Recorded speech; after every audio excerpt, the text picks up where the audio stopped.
Hey guys and occasional girls, my name is GrrrVahrrr and this is Bioshock Infinite.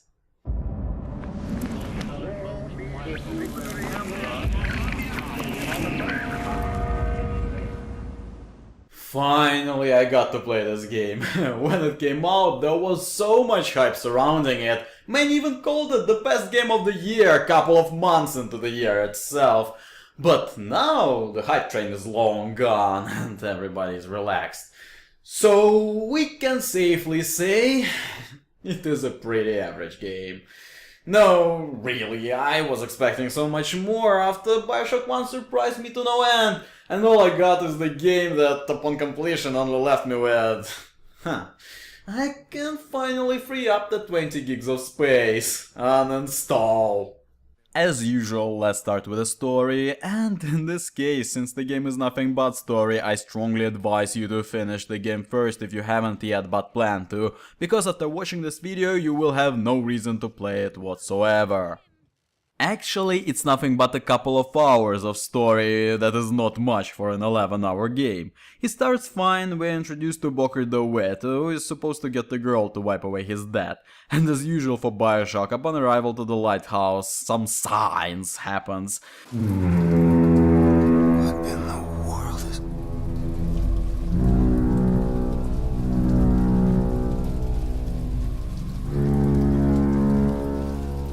Followed by a little sightseeing tour, which is quite impressive, but can you please turn this orange filter off for the Christ's sake?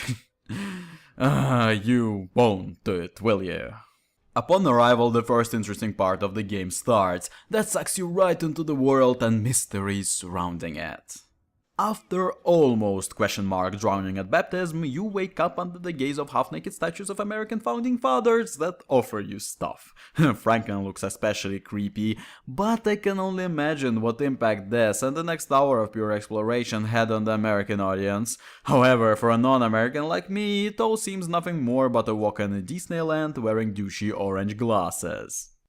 After a while, Booker gets to a raffle, which I assume is some kind of American tradition, but citizens of Columbia like it a bit racist, and by a bit I mean full-on motherfucking unbelievably racist, and I assume this kind of caricaturist depiction of Columbia is done by the devs to inject the player with righteous rage, and justify next 2 hours of boring violent action.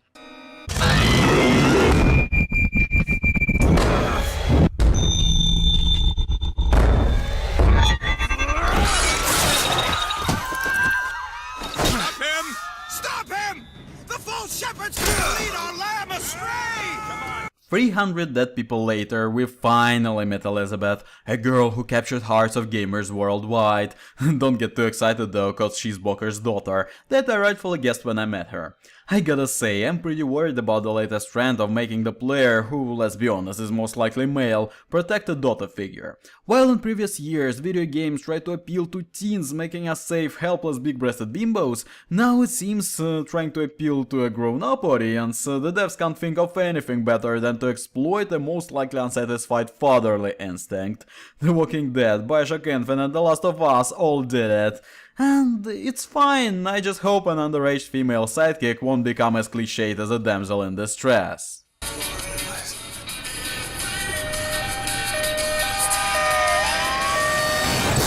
As for Elizabeth, I personally can't say that I like her or got personally attached to her. There is nothing special about her except the whole Bendy reality business. She was locked in a tower reading books all her life, so it is kinda interesting to see her discover the world. But that's the same thing as every fairy tale that involves a princess locked in a tower. It is Aladdin turned into Splatterhouse, but if you show the world to that princess, you will be arrested and raped in jail by Steve. Besides, some of the things that she does later on are kinda horrifying, and the fact that she became senseless to the massacre that Booker leaves behind after only one dialogue is also not in her favor. Kill those people. I can't believe you did that. They're all dead. You killed those people. Elizabeth, You're a monster. I suppose I best get used to it. After another couple of hours of mostly pointless filler, Elizabeth finds out that she's the daughter of the leader of Columbia, Comstock, followed by more pointless filler. Till we finally get to the airship that Booker says to go to New York, but Elizabeth, being a spoiled brat, knocks Booker out with a wrench cause she wants to go to Paris, but instead of setting Paris coordinates that she knows, she just leaves. Regardless, we get her back, and after more filler, Elizabeth gets to murder someone herself, that she quickly forgets about after a small haircut. Women rights. But no time for sexist remarks. A monstrosity called the Songbird that sole purpose is to protect Elizabeth attacks. Even though we saw it like once before during the kidnapping from the tower, so I guess it went to take a little nap, tweet useless shit, play football with kids, or however giant abominations spend their free time these days.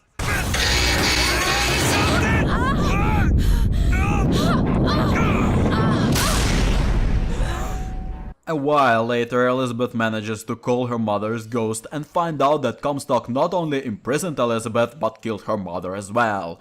So it's time to kill Comstock and get the hell out of Columbia. However, Songbird strikes again and kills Booker. Or does it? In a way, yes, but Elizabeth manages to calm it down by surrendering herself, so Booker could get shown what would happen if he doesn't save Elizabeth.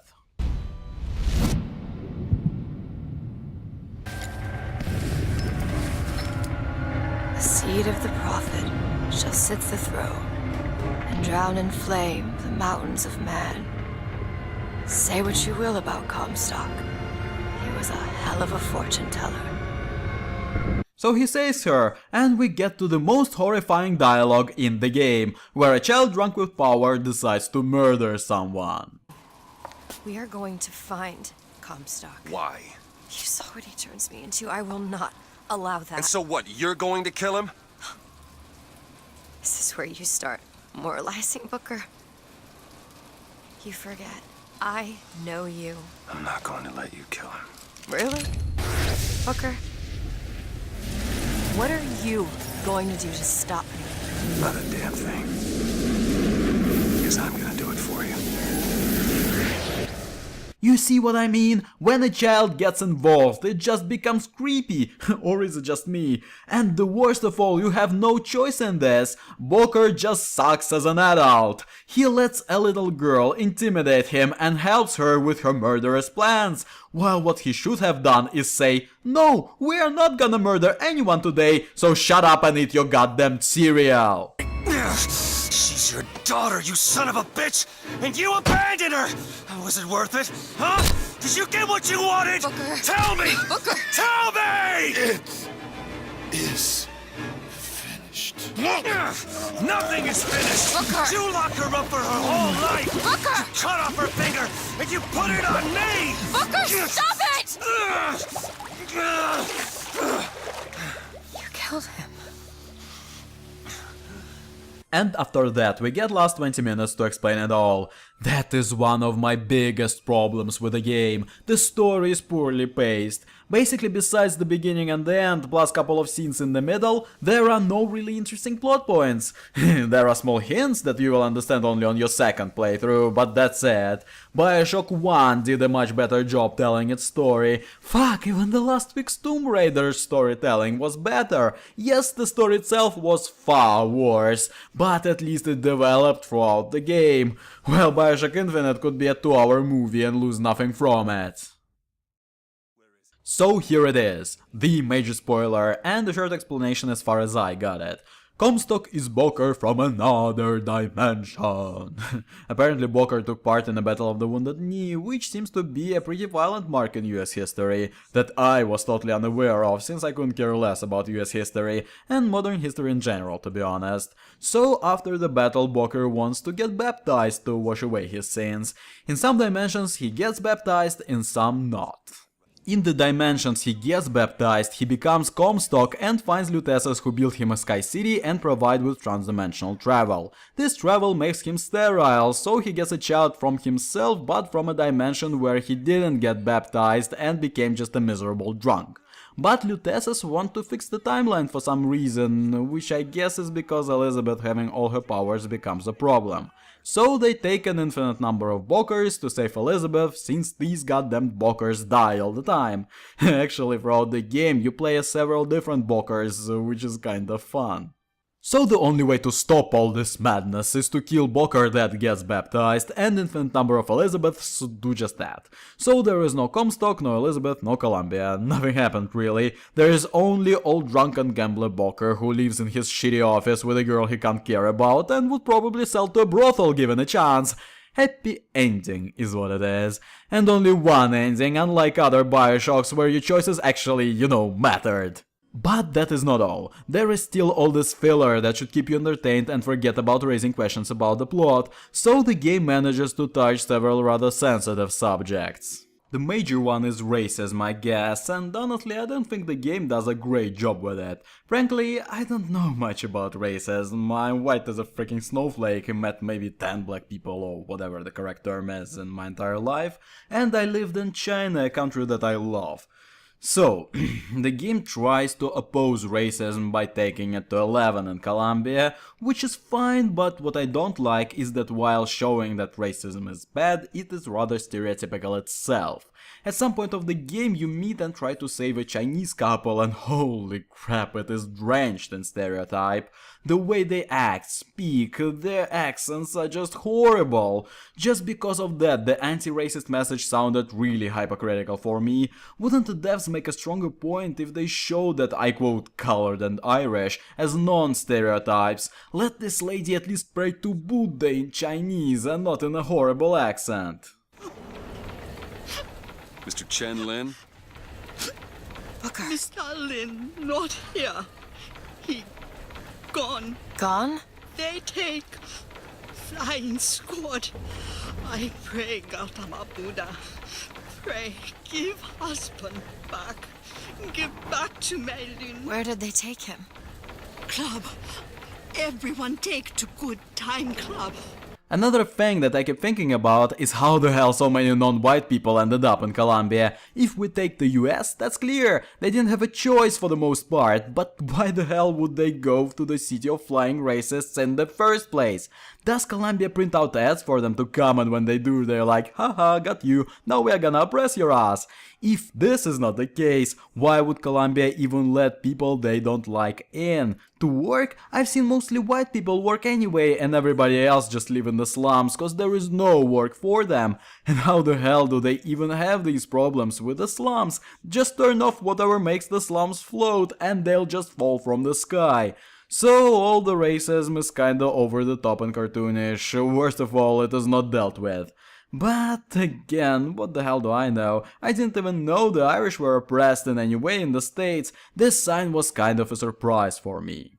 Actually, let's talk about cartoonishly evil. Comstock is certainly in this category. You just can't get intimidated by this guy. He even calls himself the Prophet, like some kind of a Batman villain. Actually, come to think of it, this is not how religion works. If you are a prophet, you are a voice of the god. You are his servant and not the deity yourself. But in Colombia we get this. That statue, I just think it fails to capture Father Comstock's absolute, divinity. The main problem with Comstock is that he's not Andrew Ryan. Ryan was smart, calculating, logical, while Comstock is just insanely full of himself. Ryan saw your every move, you were his pawn till the end. The moment you kill him, he basically makes you do it, taking the decision himself, while Comstock does nothing throughout the game. In fact, everything in Bioshock Infinite kind of falls into place. It is a roller coaster driven by an omnipotent force. No free will, no decisions, nothing, while Ryan has proven that you are your own master even in death. A man chooses, a slave obeys. Another big thing that makes Bioshock 1 better in my opinion is plasmids and as a result splicers. Splicers are basically monsters, they are no longer human, that is why burning them alive leaves no guilt in you. But no matter how racist your human enemy is, it is still wrong to come to his house, shoot his legs off with a shotgun and let flesh-devouring crows eat him alive while he screams in agony. And splicers are not only great because they are monsters, but because they are the depiction of what would happen to a person who uses plasmids. You knew with your every fireball that this shit won't pass, that you did harm to yourself, and this combat advantage costs you a part of your humanity. While using vigors is harmless, it is actually a great secret why the hell everybody doesn't use them. They give the vigor to hack mechanisms on the streets for free. There is a vigor vending machine on every corner, they are mass produced. So what's stopping every single enemy from getting it and just burning you into ashes? Even the infinite number of walkers won't be able to deal with that.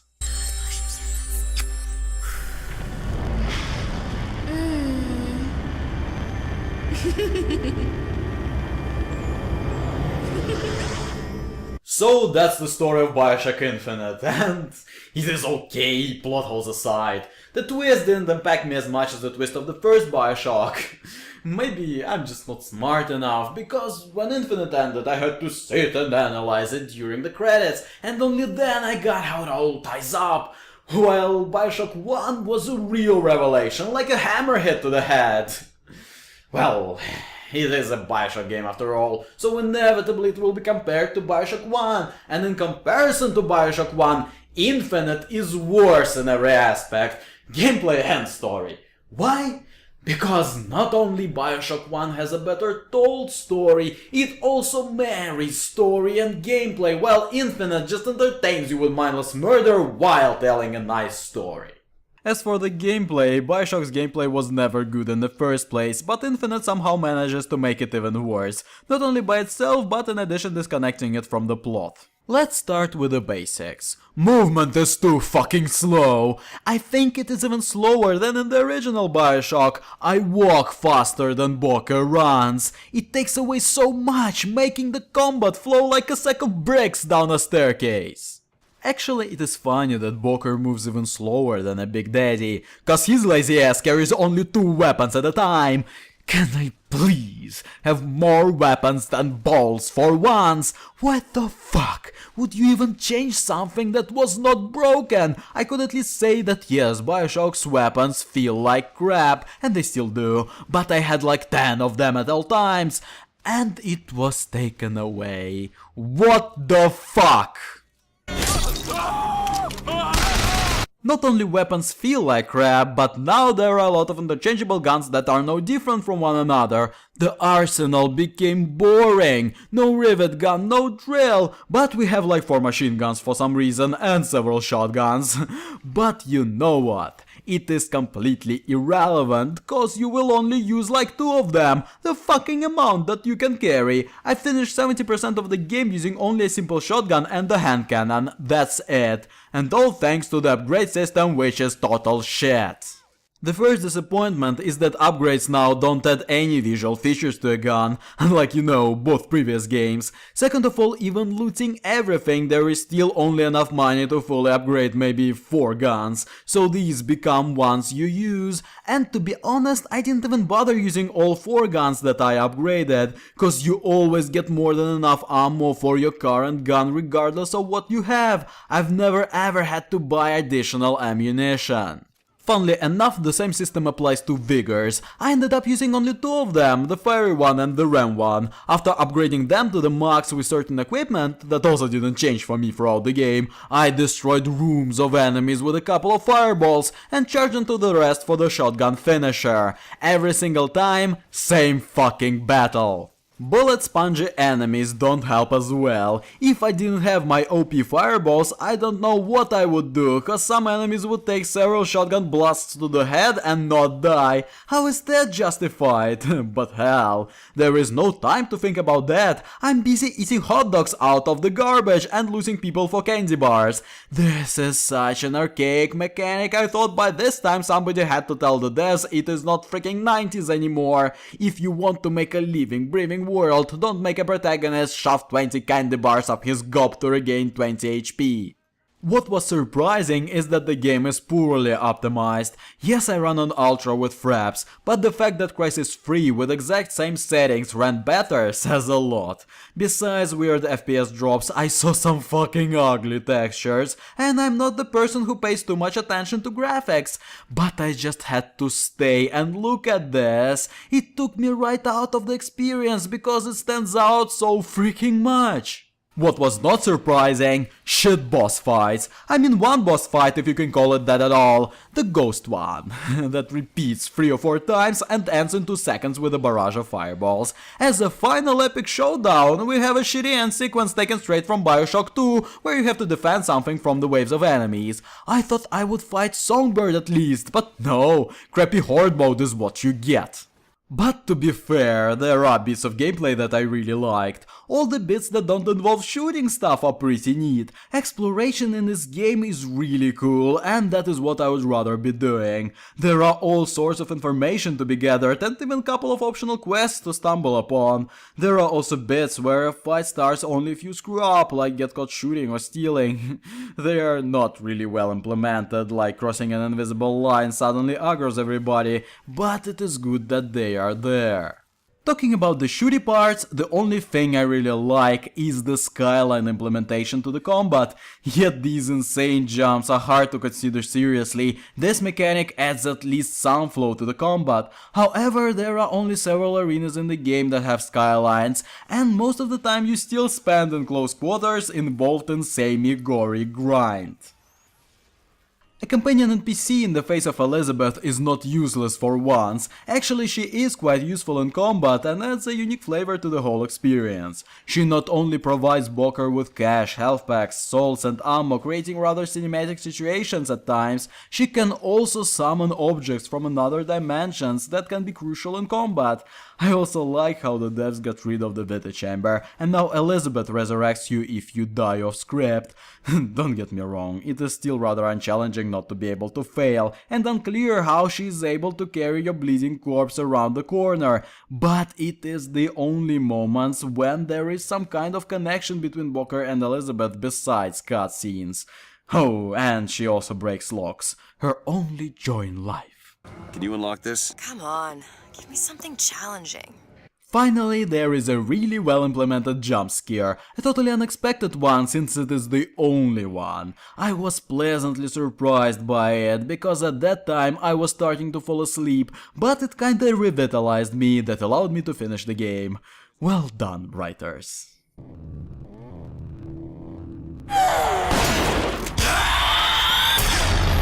Overall, again, Bioshock Infinite didn't have that much of an impact on me as Bioshock 1 did. It turned out to be a pretty average game with a good story, but lousy storytelling. Nice gameplay ideas killed by trying to appeal to a wider console gaming audience, which is a quite obvious fact if you remember all the changing color business. But there is still one thing I have to thank the devs for. They actually finished the game. The game has a logical ending. So thank you. Thank you for that. Now please, don't fuck it up by making shitty sequels. Please, please, no sequels. The name's GrrrVahrrr, and I shall see you from within my next video. Goodbye, goodbye, see you again. Goodbye, goodbye, see you, my friends.